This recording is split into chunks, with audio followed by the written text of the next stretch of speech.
নেক মানুষ কিন্তু অবিবাহিতা, স্বাভাবিক যে অবিবাহিতা সে একটা জোড়ার আশা করছে, আর অবিবাহিত সেও একটা আশা করছে যে আমি আমার জোড়া খুঁজি, তো যার ফলে তাকাতে পারে, স্বাভাবিক এটা।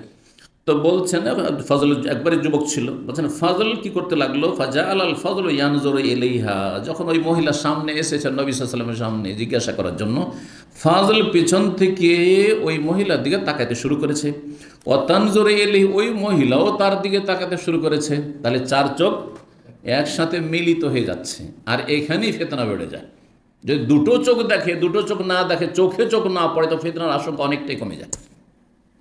কারণ একটা মহিলা তাকাচ্ছে আপনার দিকে, অনেক সময় এটা হয় যে মহিলা তাকাচ্ছে কিন্তু আপনি বুরুক্ষেপই করছেন না, ডানে বামে কী আছে না আছে, বা বুঝতে পারছেন আমার দিকে তাকাচ্ছে না, আপনি তাকাচ্ছেন না তার দিকে, তাহলে ফিতনা হবে না।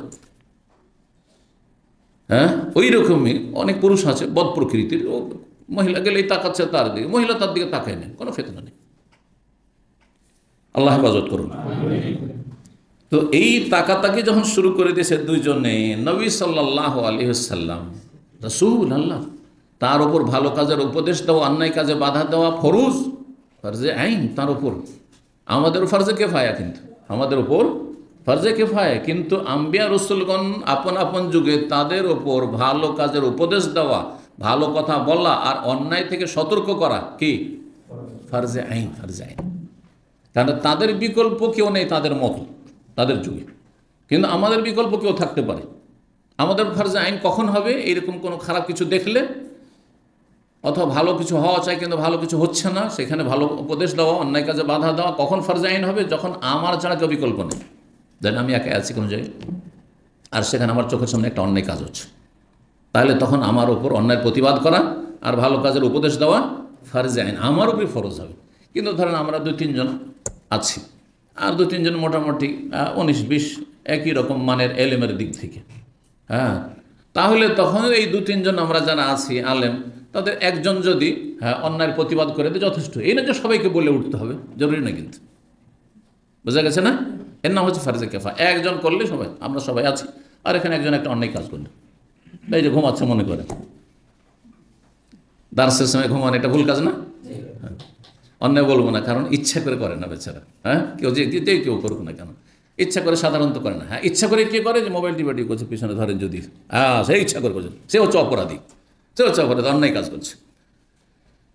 কিন্তু যদি অনিচ্ছাকৃত তন্দ্রা চলে এসছে, তাহলে সেটা ভুল কাজের, আপনি এলমের মজলিসে আছেন, যথাসাধ্য চেষ্টা করুন, আর যদি সামলাতে না পারেন তো যান, একটু চোখটা ধুয়ে এসে আবার বসেন। আমরা করেছি, আমরা 60 মিনিটের ঘন্টায় মদিনায় লেখাপড়া করেছি, আর সে সকাল 7টায় শুরু করে 5 ঘন্টা কন্টিনিউ চলতে থাকতো, 7-5-12টা। 1 ঘন্টা করলে তো সহজ আপনাদের মতো, 1 ঘন্টা 1.25 ঘন্টা না, 1 ঘন্টা 60 মিনিট, 1 ঘন্টা, সেটাতে মহা মুশকিল হয়ে যায়। আর সকাল আবার শুরু, সকাল শুরু, তো 7টা থেকে 8টা হলো, তারপরে 5 মিনিট আবার বিরতি দেওয়া হইতো। ওই 5 মিনিটের মধ্যে হাত পা ঝেড়ে আসতে হবে। ক্লাস থেকে সব 60 জন করে বসে থাকতো, এক ক্লাসে 120 জন আমরা ছিলাম হাদিস ফ্যাকাল্টিতে, 2টো সেকশন ছিল। বাইরে গেলাম আর হাত পা ঝেড়ে একটু হরকত করে, আর যদি ঝিমাচ্ছি ধরেন, আর সেটা কেমন লাগছে, একটু গেলাম টয়লেটের সামনে, আর তারপরে গিয়ে তাড়াতাড়ি করে চোখ মুখে একটু ধুয়ে আবার চলে আসলাম। 2টো ক্লাস হলো, তারপরে 20 মিনিটের নাস্তার সময়, কারণ অনেকে নাস্তা, বিশেষ করে আরও ছাত্ররা তো নাস্তা করে আসতো না, আর আমরা তো সকালে নাস্তা করে চলে আসি, ওরা এসে এখানে বুফিয়েতে নাস্তা করবে, তো তারা নাস্তার জন্য 20 মিনিট, আর তারপর আবার শুরু 60 মিনিট, তারপরে 5 মিনিট বিরতি, 60 মিনিটের 5 মিনিট বিরতি। অনেক সময় হয় কি, এই 5 মিনিট আগের প্রফেসর ওস্তাদে খেয়ে নিল, ওই 60 মিনিটের জায়গায় ও 65 মিনিট নিয়ে নিচ্ছে, আর ওইদিকে গেটে এসে লাইন দিয়ে আর এক ওস্তাদ এসে দাঁড়িয়ে আছে, ছাত্ররা বসে থাকে, ওস্তাদ আসে দাঁড়িয়ে আছে, উঠতে যাচ্ছে দেখছি আরেকজন এসে, আর তো উপায় নেই, তাহলে 60-60-120 হয়ে গেলে একসাথে বসে থাকো, কী অবস্থা।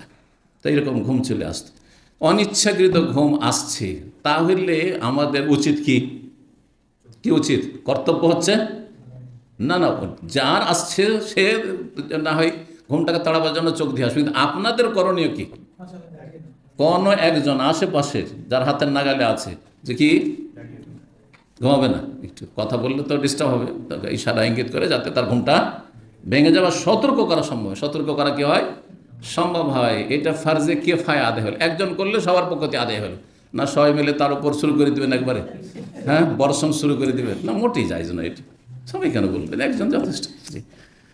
তো তো যাই হোক,